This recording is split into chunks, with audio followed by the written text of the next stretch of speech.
الحمد للہ حمد الشاکرین والصلاة والسلام علی سید الانبیاء والمرسلین وعلی آلہ واصحابہ وازواجہ اجمعین۔ آج ہم سورہ بقرہ کی آیت نمبر 21 سے 25 تک کا ترجمہ اور تفسیر کریں گے۔ اعوذ باللہ من الشیطان الرجیم، بسم اللہ الرحمن الرحیم۔ یا ایہا الناس اعبدوا ربکم الذی خلقکم والذین من قبلکم لعلکم تتقون الذی جعل لکم الارض فراشا والسماء بناء وانزل من السماء ماء فأخرج به من الثمرات رزقا لكم فلا تجعلوا لله اندادا وانتم تعلمون۔ آیت نمبر 21 اور 22 کا ترجمہ۔ اے لوگو، اپنے رب کی عبادت کرو جس نے تمہیں پیدا کیا اور ان لوگوں کو بھی جو تم سے پہلے تھے، تاکہ تم بچ جاؤ، جس نے تمہارے لیے زمین کو ایک بچھونا اور آسمان کو ایک چھت بنا دیا اور آسمان سے کچھ پانی اتارا، پھر اس کے ساتھ کئی طرح کے پھل تمہاری روزی کے لیے پیدا کیے۔ بس اللہ کے لیے کسی قسم کے شریک نہ بناؤ جبکہ تم جانتے ہو۔ اس کی تفسیر میں یہاں سے اللہ تعالیٰ کی توحید، اس کی الوہیت کا بیان شروع ہوتا ہے۔ وہی اپنے بندوں کو عدم سے وجود میں لایا۔ اس نے ہر طرح کی ظاہری اور باطنی نعمتیں عطا فرمائیں۔ اس نے زمین کو فرش بنایا، اس نے مضبوط پہاڑ میخوں کی طرح گاڑ دیے، آسمان کو چھت بنایا، جیسا کہ ایک دوسری آیت میں بھی آیا ہے کہ وَجَعَلْنَا السَّمَاءَ سَقْفًا مَحْفُوظًا، کہ ہم نے آسمان کو محفوظ چھت بنایا ہے۔ اس کے باوجود انسان اللہ کی نشانیوں سے منہ موڑ لیتے ہیں۔ آسمان سے پانی اتارنے کا مطلب یہ ہے کہ بادل بنائے اور بادلوں سے اللہ تعالیٰ نے پانی کو بارش کی شکل میں زمین پر نازل فرمایا، اس وقت جب کہ لوگ اس کے پورے محتاج ہوتے ہیں۔ پھر اس پانی سے طرح طرح کے باغات، پھل پھول پیدا کرتا ہے جس سے لوگ فائدہ اٹھاتے ہیں، اور لوگوں کے جانور بھی، جیسے کہ قرآن مجید میں جگہ جگہ اس کا بیان آیا ہے۔ ایک جگہ پر فرمایا ہے کہ اللہ الذی جعل لکم الارض قرارا والسماء بناء وصورکم فاحسن صورکم ورزقکم من الطیبات۔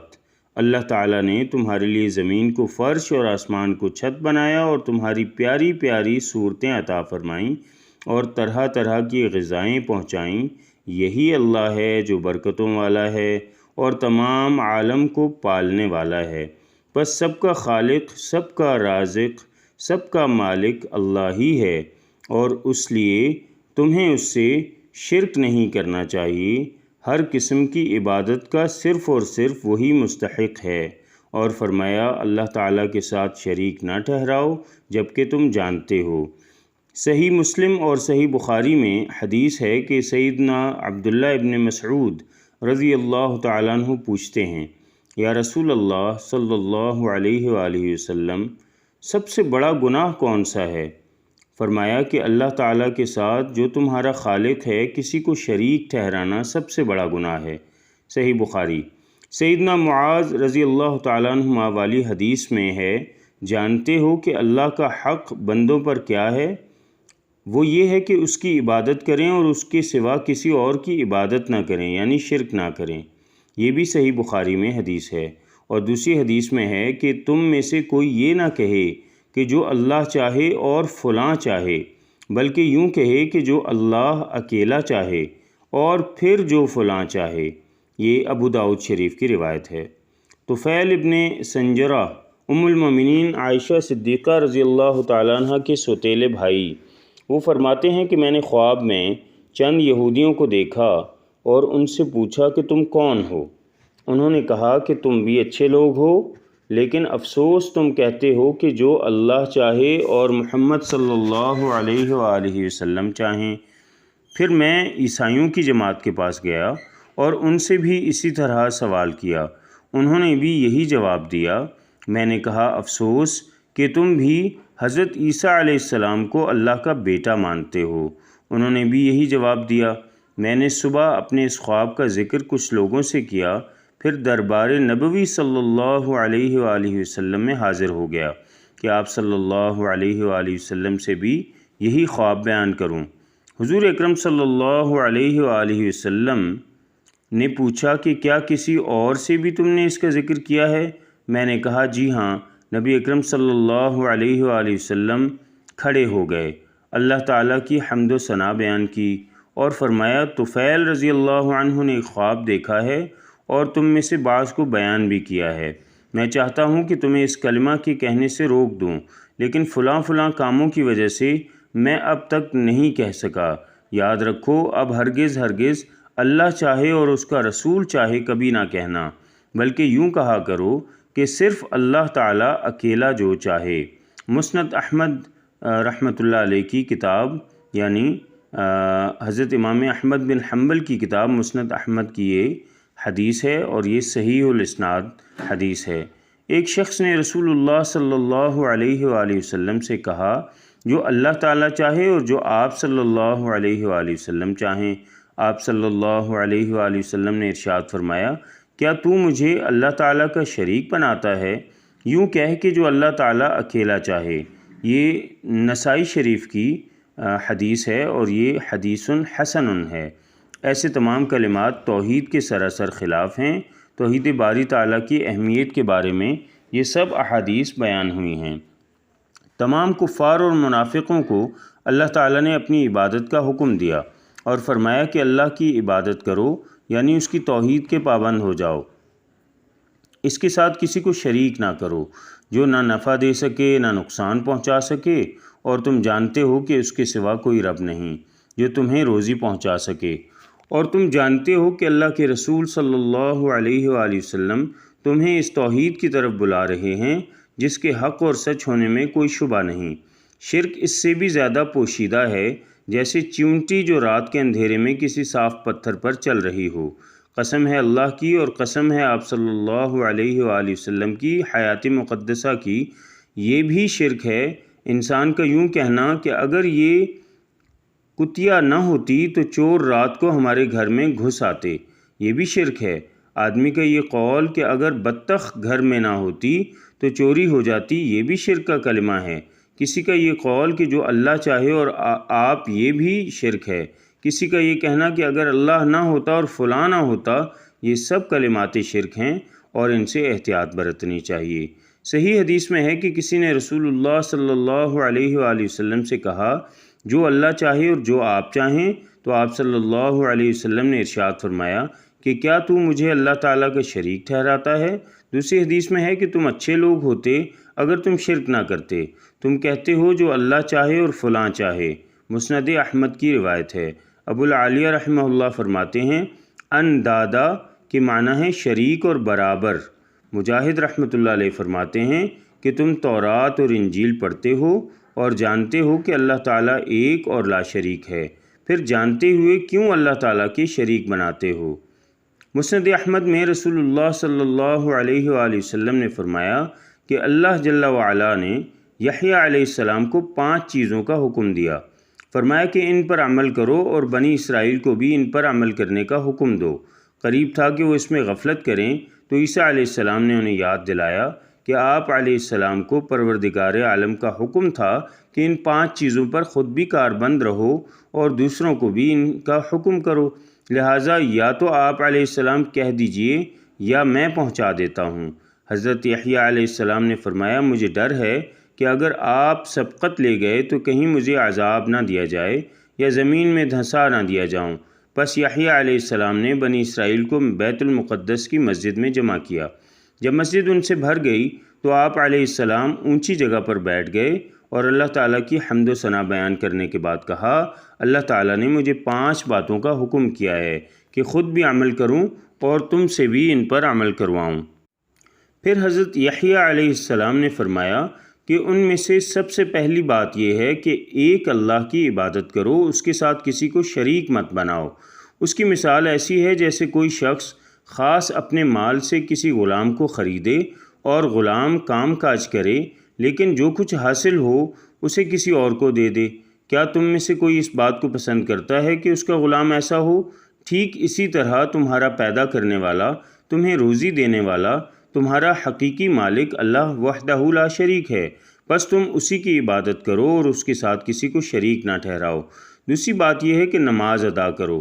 اللہ تعالیٰ کی نگاہ بندے کی طرف ہوتی ہے جب تک وہ نماز ادا کرتا ہے، ادھر ادھر منہ نہیں پھیرتا۔ جب نماز میں ہو تو خبردار ادھر ادھر توجہ نہ کرنا۔ تیسرا حکم یہ ہے کہ روزے رکھا کرو۔ اس کی مثال ایسی ہے جیسے کسی شخص کے پاس مشک کی تھیلی بھری ہوئی ہو جس سے اس کے تمام ساتھیوں کے دماغ معطر رہیں۔ یاد رکھو، روزے دار کے منہ کی خوشبو اللہ تعالیٰ کو مشک کی خوشبو سے بھی زیادہ پسند ہے۔ چوتھا حکم یہ ہے کہ صدقہ دیتے رہا کرو۔ اس کی مثال ایسی ہے جیسے کسی شخص کو دشمنوں نے قید کر لیا اور گردن کے ساتھ اس کے ہاتھ باندھ دیے، گردن مارنے کے لیے لے جانے لگے تو وہ کہنے لگا کہ تم مجھ سے اس کا فدیہ لے لو اور مجھے چھوڑ دو۔ چنانچہ جب کچھ تھا کم زیادہ دے کر اپنی جان چھڑا لی۔ پانچواں اس کا حکم یہ ہے کہ بکثرت اس کے نام کا ذکر کیا کرو۔ اس کی مثال اس شخص کی طرح ہے جس کے پیچھے تیزی کے ساتھ دشمن دوڑتا آتا ہے۔ وہ ایک مضبوط قلعہ میں گھس جاتا ہے اور وہاں امن و امان پا لیتا ہے۔ اسی طرح بندہ اللہ تعالیٰ کے ذکر کے وقت شیطان سے محفوظ رہتا ہے۔ یہ فرما کر رسول اللہ صلی اللہ علیہ وآلہ وسلم نے ارشاد فرمایا کہ اب میں بھی تمہیں 5 باتوں کا حکم کرتا ہوں جن کا حکم اللہ تعالیٰ نے مجھے دیا۔ مسلمانوں کی جماعت کو لازم پکڑے رہنا، اللہ اور اس کے رسول صلی اللہ علیہ وآلہ وسلم اور مسلمان حاکم وقت کے احکام کو سننا اور جاننا، ہجرت کرنا اور جہاد کرنا۔ جو شخص جماعت سے ایک بالشت بھر بھی نکل جائے گویا وہ اسلام کے پٹے کو اپنے گلے سے اتار پھینکے گا۔ ہاں، یہ اور بات ہے کہ رجوع کر لے۔ جو شخص جاہلیت کی پکارے وہ جہنم کا کوڑا کرکٹ بنے گا۔ لوگوں نے کہا، یا رسول اللہ صلی اللہ علیہ وآلہ وسلم، اگرچہ وہ روزے دار ہو، اگرچہ وہ نماز پڑھتا ہو؟ فرمایا، اگرچہ نماز پڑھتا ہو، روزے رکھتا ہو اور اپنے آپ کو مسلمان سمجھتا ہو۔ یہاں اس کا مطلب سمجھا دوں کہ مطلب یہ ہے کہ مسلمانوں کے اندر تفرقہ نہ پھیلائیں۔ مسلمانوں کے اندر فرقے بنانے والے کا یہ انجام ہوگا۔ مسلمانوں کے اندر اتحاد اور یگانگت یعنی یونٹی کو قائم رکھنا ہر حال میں ضروری ہے۔ مسلمانوں کو ان کے ناموں کے ساتھ پکارتے رہو جو خود اللہ تبارک و تعالیٰ نے رکھے ہیں، یعنی مسلمین اور مومنین اور عباد اللہ۔ یہ مسند احمد کی روایت ہے۔ یہ حدیث حسن ہے۔ اس آیت میں بھی یہی بیان کیا گیا۔ اللہ تعالیٰ ہی نے تمہیں پیدا کیا ہے، وہی تمہیں روزی دیتا ہے، پس عبادت بھی اسی کی کرو، اس کے ساتھ کسی کو شریک نہ کرو۔ اس آیت سے ثابت ہوتا ہے کہ عبادت میں اللہ تعالیٰ کی توحید کا پورا خیال رکھنا چاہیے، کسی اور کی عبادت نہیں کرنی چاہیے۔ ہر ایک عبادت کے لائق صرف وہی ہے۔ امام رازی رحمۃ اللہ علیہ نے اللہ کے وجود پر اس آیت سے استدلال کیا ہے اور اس میں بہت بڑی دلیل زمین اور آسمان کی مختلف شکل و صورت، مختلف رنگ، مختلف مزاج اور مختلف نفع کی موجودات، ان میں سے ہر ایک کا نفع بخش ہونا اور خاص حکمت کا حامل ہونا، ان کے خالق کے وجود کا اور اس کی عظیم الشان قدرت، حکمت، زبردست سلطنت کا ثبوت ہے۔ کسی بدو نے پوچھا تھا، ایک دیہاتی نے، کہ اللہ تبارک و تعالیٰ کی موجودگی کی کیا دلیل ہے؟ تو اس نے کہا کہ دعا، یا سبحان اللہ، ان البعر لیدل علی البعیر وان الاثر یدل علی القدم فالسماء ذات ابراج وارض ذات فجاج وبحار ذات امواج لا يدل ذلك على وجود اللطیف الخبیر۔ یعنی کہنے لگے کہ اونٹ کی مینگنیوں سے اونٹ کا پتہ چل جاتا ہے، پاؤں کے نشان زمین پر دیکھ کر معلوم ہو جاتا ہے کہ کوئی آدمی چل کر گیا ہے، برجوں والا آسمان، یہ راستوں والی زمین، یہ موجیں مارنے والے سمندر، اللہ تعالیٰ باریک بین اور باخبر کے وجود پر دلیل نہیں ہو سکتے۔ یعنی اللہ رب العزت کے وجود کی دلیل جو ہے وہ مختلف زبانوں کا ہونا، آوازوں کا ہونا، جدا گانے زبانیں ہونا اور نغموں کا الگ ہونا، اور یہ ثابت کرتا ہے کہ اللہ تعالیٰ کی ذات ہے۔ امام ابو حنیفہ رحمۃ اللہ علیہ سے بھی یہی سوال ہوا تو آپ رحمۃ اللہ علیہ نے جواب دیا کہ چھوڑو، میں کسی اور سوچ میں ہوں۔ لوگوں نے مجھ سے کہا ہے کہ ایک بہت بڑی کشتی جس میں طرح طرح کی تجارتی چیزیں ہیں، نہ کوئی اس کا نگہبان ہے نہ چلانے والا، باوجود اس کے وہ برابر آ جا رہی ہے اور بڑی بڑی موجوں کو خود بخود چیرتی پھاڑتی گزر جاتی ہے، ٹھہرنے کی جگہ پر ٹھہر بھی جاتی ہے، چلنے کی جگہ چلتی رہتی ہے، نہ اس کا کوئی ملاح ہے نہ منتظم۔ سوال کرنے والے دہریوں نے کہا، آپ کس سوچ میں پڑ گئے؟ کوئی عقل مند ایسی بات کہہ سکتا ہے کہ اتنی بڑی کشتی اتنے بڑے نظام کے ساتھ تلاطم خیز سمندر میں موجوں میں آئے جائے اور کوئی اس کا چلانے والا نہ ہو؟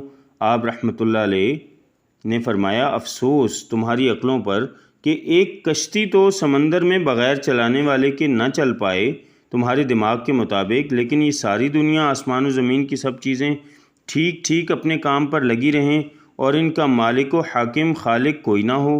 یہ جواب سن کر وہ لوگ ہکا بکا رہ گئے اور حق معلوم کر کے تمام کے تمام مسلمان ہو گئے۔ امام شافعی رحمۃ اللہ علیہ سے بھی یہی سوال ہوا تو آپ رحمۃ اللہ علیہ نے جواب دیا کہ توت کے پتے ایک ہی ہیں، ایک ہی ذائقہ کے ہیں، کیڑے اور شہد کی مکھی اور گائیں بکریاں ہرن وغیرہ سب اس کو چباتے ہیں، کھاتے ہیں، چرتے ہیں، چگتے ہیں۔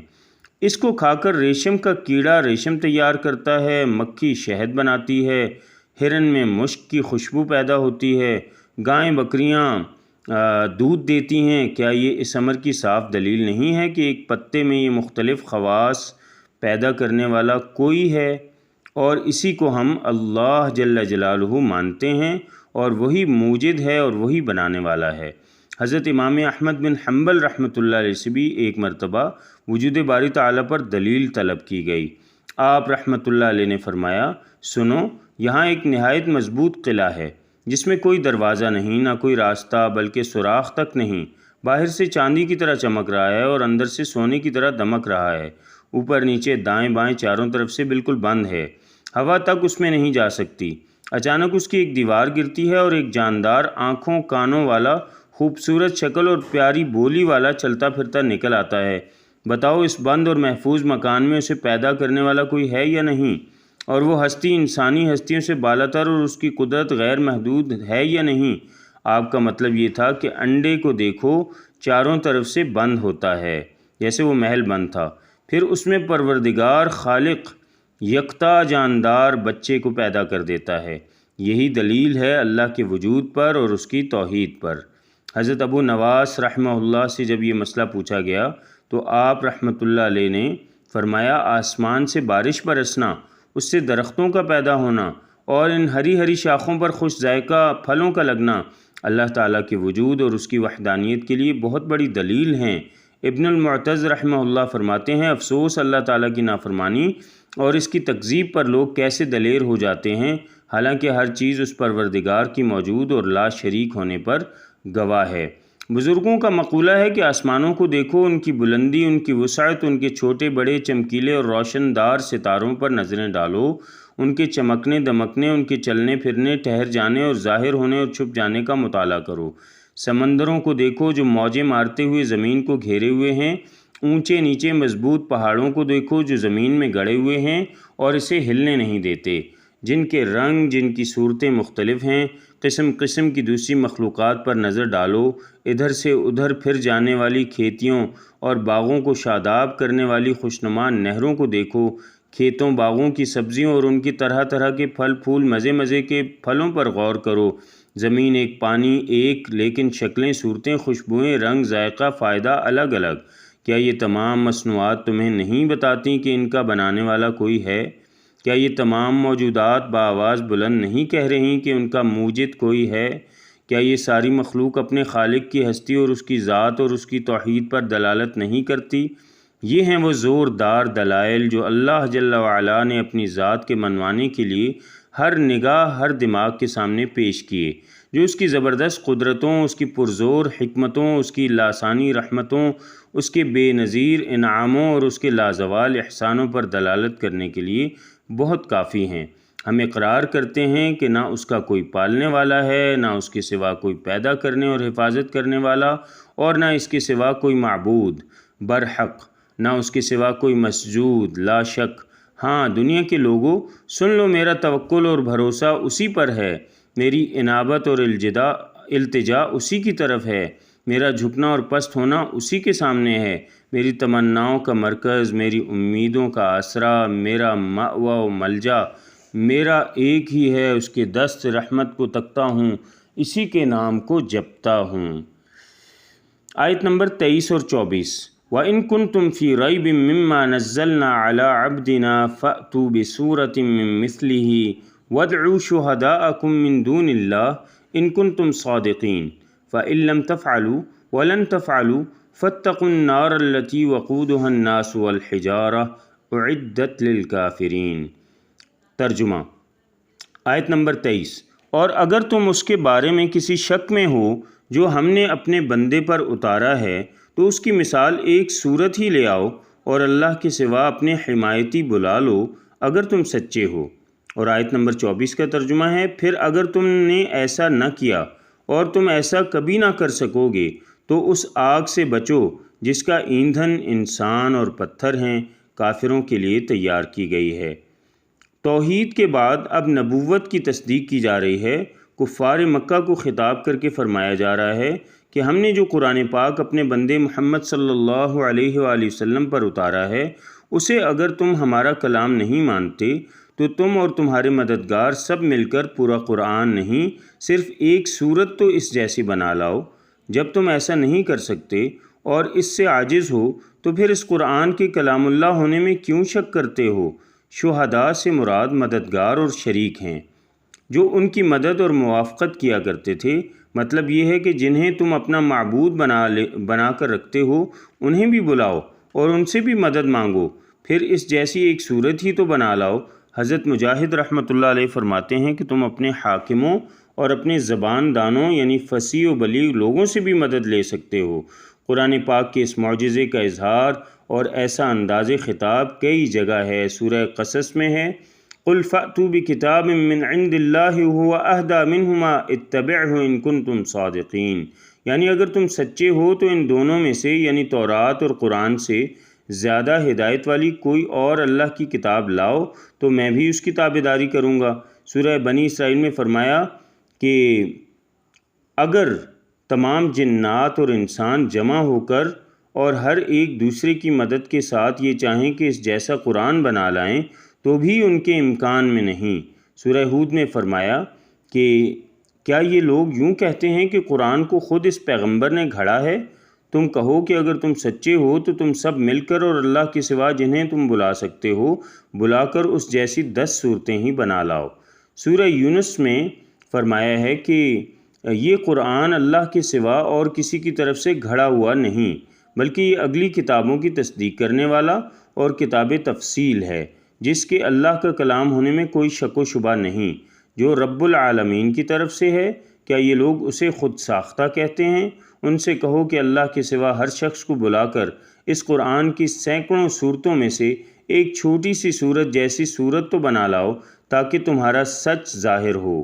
یہ تمام آیتیں مکہ مکرمہ میں نازل ہوئیں اور اہل مکہ کو اس کے مقابلہ میں کمزور ثابت کر کے پھر مدینہ منورہ میں بھی اس مضمون کو دہرایا۔ اوپر کی آیت مثلہ کی ضمیر کو بعض نے قرآن کی طرف لوٹایا ہے، یعنی کوئی صورت اس قرآن جیسی لے آؤ۔ بعض نے یہ ضمیر محمد صلی اللہ علیہ وآلہ وسلم کی طرف لوٹائی ہے، یعنی آپ صلی اللہ علیہ وسلم جیسا کوئی امی ایسا ہو ہی نہیں سکتا کہ جس کو دنیا میں کسی استاد نے کچھ پڑھایا بھی نہ ہو اور اس کے باوجود وہ ایسا کلام کہے کہ جس کی مثال کوئی اور نہ لا سکے۔ لیکن صحیح قول پہلا ہی ہے۔ مجاہد، قتادہ رحمہ اللہ اور سیدنا عمرو بن مسعود اور ابن عباس رضی اللہ عنہما، حسن بصری رحمۃ اللہ علیہ اور دیگر محققین تفسیر کا یہی قول ہے۔ امام ابن جریر، طبری، زمخشری، امام رازی رحمۃ اللہ علیہم نے بھی اسی کو پسند کیا ہے۔ اس کی ترجیح کی جو وجوہات بیان کی ہیں وہ بہت ساری ہیں۔ ایک یہ ہے کہ اس میں سب کو ڈانٹ ڈپٹ بھی ہے، اجتماعی اور الگ الگ بھی، خواہ وہ امی ہوں، ان پڑھ ہوں یا اہل کتاب اور پڑھے لکھے۔ اس میں اس معجزے کا کمال ہے اور یہ بنسبت اس کے کہ صرف ان پڑھ لوگوں کو عاجز کیا جائے اس میں زیادہ مبالغہ ہے۔ پھر 10 صورتوں کا مطالبہ کرنا، اس کے مثل نہ لا سکنے کی پیشن گوئی بھی کر دینا، اسی حقیقت کو ثابت کرتا ہے کہ اس سے مراد قرآن ہے، نہ کہ ذات رسول صلی اللہ علیہ وآلہ وسلم۔ پس اس عام اعلان سے جو بار بار کیا گیا اور ساتھ ہی پیشین گوئی بھی کر دی گئی کہ یہ لوگ اس پر قادر نہیں، مکہ اور مدینہ میں بارہا اس کا اعادہ کیا گیا، اور وہ لوگ جن کی مادری زبان عربی تھی، جنہیں اپنی فصاحت اور بلاغت پر ناز تھا، جو لوگ آپ صلی اللہ علیہ وسلم کی اور آپ صلی اللہ علیہ وسلم کے دین کی دشمنی پر ادھار کھا بیٹھے تھے، وہ در حقیقت اس سے عاجز آ گئے، نہ پورے قرآن کا جواب دے سکے اور نہ ہی 10 صورتوں کا اور نہ ہی ایک صورت کا۔ بس ایک معجزہ تو یہ ہے کہ اس جیسی ایک چھوٹی سی صورت بھی وہ نہ بنا سکے۔ دوسرا معجزہ یہ ہے کہ پیشین گوئی سچ ثابت ہو گئی، یہ ہرگز اس جیسا نہیں بنا سکتے، چاہے سب جمع ہو جائیں اور قیامت تک محنت کر لیں۔ بس ایسا ہی ہوا، نہ تو اس زمانہ میں کسی کی جرت ہوئی، نہ اس کے بعد آج تک، اور نہ قیامت تک کسی سے یہ ہو سکے گا، اور بھلا کیسے ہو سکے گا؟ جس طرح اللہ کی ذات ہے بے مثل ہے، اسی طرح اس کا کلام بھی بے مثل ہے۔ حقیقت بھی یہ ہے کہ قرآن پاک کو بیک نظر دیکھنے سے ہی اس کے ظاہری اور باطنی، لفظی اور معنوی ایسے کمالات ظاہر ہوتے ہیں کہ جو مخلوق کے بس کے نہیں۔ خود رب العالمین فرماتا ہے، یعنی اس کتاب کی آیتیں جو حکمت والے، ہر طرح کی خبریں جاننے والے، اللہ کی طرف سے نازل شدہ، محکم، مضبوط اور مفصل الگ الگ ہیں۔ بس الفاظ محکم ہیں، معانی مفصل ہیں، یا الفاظ مفصل ہیں اور معانی محکم۔ بس قرآن اپنے الفاظ میں اور اپنے مضامین میں بے نظیر ہے، جس کے مقابلے، معارضے اور مثل سے دنیا عاجز اور بے بس ہے۔ اس پاک کلام میں اگلی خبریں جو دنیا سے پوشیدہ دیں وہ ہو بہو بیان کی گئیں، آنے والے امور کے تذکرے کیے گئے جو لفظ بلفظ پورے ثابت ہوئے۔ تمام بھلائیوں کا حکم، تمام برائیوں سے ممانعت اس میں موجود ہے۔ سچ ہے آیت یعنی خبروں میں صداقت اور احکام میں عدل تیرے رب کے کلام میں پورا موجود ہے۔ پاکیزہ قرآن تمام تر حق و صداقت و ہدایت سے پر ہے، نہ اس میں واحد تباہی کی باتیں ہیں، نہ ہنسی مذاق، نہ کذب و افتراء جو شاعروں کے کلام میں عموماً پایا جاتا ہے، بلکہ ان کے اشعار کی قدر و قیمت ہی اس پر ہے۔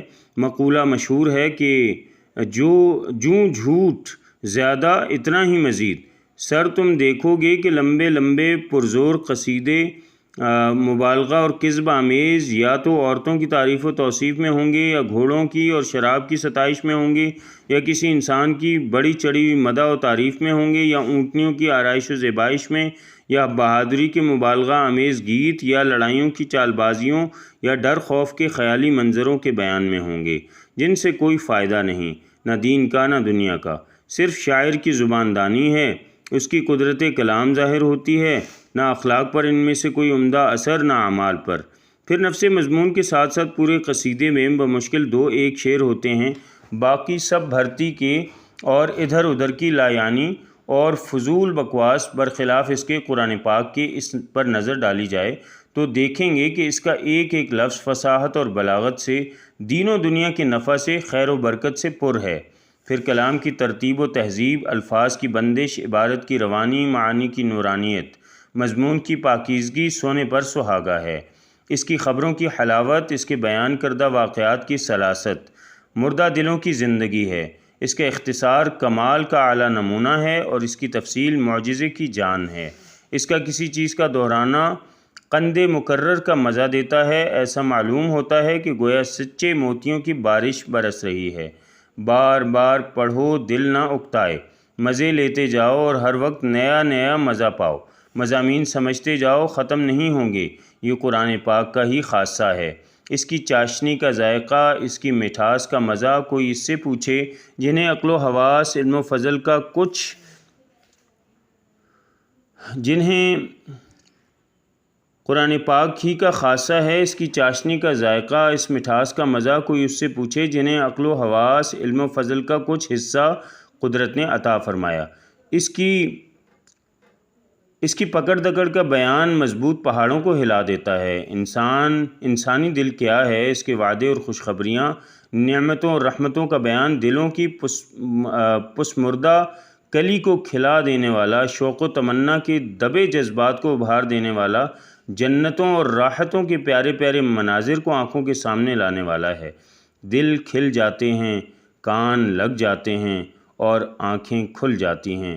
رغبت دیتے ہوئے فرماتا ہے فَلَا تَعْلَمُ نَفْسٌ مَّا أُخْفِيَ لَهُم مِّن قُرَّةِ أَعْيُنٍ جَزَاءً بِمَا كَانُوا يَعْمَلُونَ۔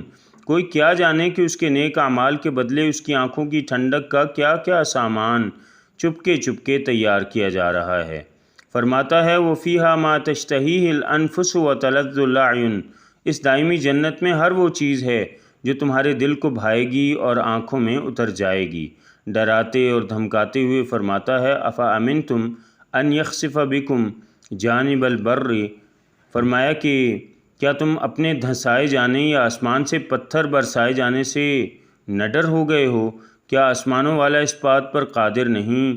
اسے محض دھمکی ہی نہ سمجھو بلکہ اس کی حقیقت عنقریب تم پر کھل جائے گی۔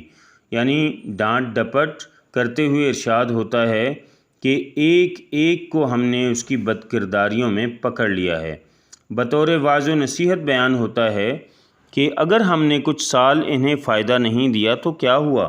آخر وعدے کی گھڑی آ پہنچی اور اس جاہ و جلال نے کوئی نفع نہ بخشا۔ غرض کوئی کہاں تک بیان کرے، جس مضمون کا ذکر کیا اسے کمال تک پہنچا کر چھوڑا اور طرح طرح کی فصاحت و بلاغت، حلاوت و حکمت سے معمور کر دیا۔ احکام کے حکم اور روک ٹوک کو دیکھیے، ہر حکم اچھائی بھلائی نفع اور پاکیزگی کا جامع ہے، ہر ممانعت قباحت و ضلالت اور خباثت کی قاطع ہے۔ سیدنا ابن مسعود رضی اللہ تعالیٰ عنہما وغیرہ اسلاف امت کا قول ہے کہ جب قرآن میں آیت یا ایھا الذین آمنوا آئے تو کان لگاؤ، یا تو کسی اچھائی کا حکم ہوگا یا کسی برائی سے منع کیا جائے گا۔ خود پروردگار عالم فرماتا ہے، یعنی بھلائیوں کا حکم دیتا ہے، برائیوں سے روکتا ہے، پاکیزہ چیزیں حلال کر دیتا ہے، خبیث چیزیں حرام کر دیتا ہے۔ وہ بوجھل بیڑیاں جو پاؤں میں تھیں، وہ سخت طوق جو گلوں میں تھے اتار پھینکتا ہے۔ قیامت کے بیان کی آیتیں ہیں کہ ہولناک مناظر، جنت و دوزخ کا بیان، رحمتوں اور رحمتوں کا پورا پورا حال، اولیاء اللہ کے لیے طرح طرح کی نعمتیں، دشمنان خدا کے لیے طرح طرح کے عذاب۔ کہیں بشارت ہے، کہیں ڈراوا ہے، کہیں نیکیوں کی طرف رغبت، کہیں بدکاریوں سے ممانعت، کہیں دنیا کی طرف سے زہد کرنے کی اور کہیں آخرت کی طرف رغبت کرنے کی تعلیم و ترغیب ہے۔ یہی وہ تمام آیتیں ہیں جو براہ راست دکھاتی ہیں انسان کو اس کی کامیابی کا راستہ، بہترین رہنمائی کرتی ہیں، اللہ کی پسندیدہ شریعت کی طرف انسان کو رغبت دلاتی ہیں اور دلوں کو جلا بخشتی ہیں اور شیطانی دروازوں کو بند کر دیتی ہیں اور برے اثرات کو زائل کر دیتی ہیں۔ اس کے بعد جو آخری آیت ہے، آیت نمبر 25، وَبَشِّرِ الَّذِينَ آمَنُوا وَعَمِلُوا الصَّالِحَاتِ أَنَّ لَهُمْ جَنَّاتٍ تَجْرِي مِن تَحْتِهَا الْأَنْهَارُ كُلَّمَا رُزِقُوا مِنْهَا مِن ثَمَرَةٍ رِزْقًا قَالُوا هَذَا الَّذِي رُزِقْنَا مِن قَبْلُ وَأُتُوا بِهِ مُتَشَابِهًا وَلَهُمْ فِيهَا أَزْوَاجٌ مُطَهَّرَةٌ وَهُمْ فِيهَا خَالِدُونَ۔ ترجمہ یہ ہے آیت نمبر 25 کا، اور ان لوگوں کو خوشخبری دے دیجیے جو ایمان لائے اور انہوں نے نیک عمل کیے کہ ان کے لیے ایسے ایسے باغات ہیں کہ جن کے نیچے سے نہریں بہتی ہیں، جب کبھی ان میں سے کوئی پھل انہیں کھانے کے لیے دیا جائے گا کہیں گے یہ تو وہی ہے جو اس سے پہلے بھی ہمیں دیا گیا تھا، اور وہ انہیں ایک دوسرے سے ملتا جلتا دیا جائے گا، اور ان کے لیے ان میں نہایت پاک صاف بیویاں ہیں اور وہ ان میں ہمیشہ رہنے والے ہیں۔ چونکہ پہلے کافروں اور دشمنان دین کی سزا، عذاب اور رسوائی کا ذکر ہوا تھا، اس لیے یہاں ایمان والوں یعنی نیک اور صالح لوگوں کو جزا، ثواب اور سرخروئی کا بیان فرمایا۔ قرآن کے مثانی ہونے کے ایک معنی یہ بھی ہیں کہ جو صحیح تر قول بھی ہے اس میں ہر مضمون تقابلی جائزہ کے ساتھ ہوا ہے، اس کا مفصل بیان بھی کسی جائزہ کے ساتھ ہوا ہے اور مناسب جگہ آئے گا۔ مطلب یہ کہ ایمان کے ساتھ ہی کفر کا اور کفر کے ساتھ ایمان کا، نیکوں کے ساتھ بدوں کا اور بدوں کے ساتھ نیکوں کا ذکر ضرور آتا ہے۔ جس چیز کا بیان ہوتا ہے اس کے مقابلہ کی چیز کا بھی ذکر لازمی کیا جاتا ہے، چاہے معنی میں متشابہ ہو۔ یہ دونوں لفظ قرآن کریم کے اوصاف میں وارد ہوئے ہیں، اسے مثانی کہتے ہیں اور متشابہ بھی فرماتے ہیں۔ جنتوں میں نہریں بہنا اس کے درختوں اور بالاخانوں کے نیچے بہنا ہے۔ حدیث شریف میں ہے کہ نہریں بہتی ہیں لیکن گڑھا نہیں ہے، اس میں گڑھا نہیں ہے، اور حدیث میں ہے کہ نہر کوثر کے دونوں کنارے سچے موتیوں کے قبے ہیں اور اس کی مٹی مشک خالص اور اس کی کنکریاں لؤلؤ اور جواہر ہیں۔ صحیح بخاری۔ اللہ تعالیٰ نے اپنے فضل و کرم سے ہمیں بھی اللہ تعالیٰ اپنے فضل و احسان سے ہمیں بھی یہ نعمتیں عطا فرمائے، کیونکہ وہ بڑا احسان کرنے والا اور بڑی رحمت کرنے والا ہے۔ حدیث پاک میں ہے کہ جنت کی نہریں مشکی پہاڑوں کے نیچے سے جاری ہوتی ہیں۔ صحیح ابن حبان میں یہ حدیث موجود ہے۔ سیدنا عبداللہ بن مسعود رضی اللہ تعالیٰ عنہ سے بھی یہی مروی ہے کہ جنتیوں کا یہ قول کہ پہلے بھی ہم کو یہ میوے دیے گئے یعنی پھل دیے گئے، اس سے مراد یہ ہے کہ دنیا میں بھی یہ میوے ہمیں ملے تھے۔ صحابہ کرام رضوان اللہ علیہم اجمعین اور ابن جریر رحمۃ اللہ علیہ نے بھی اسی قول کی تائید کی۔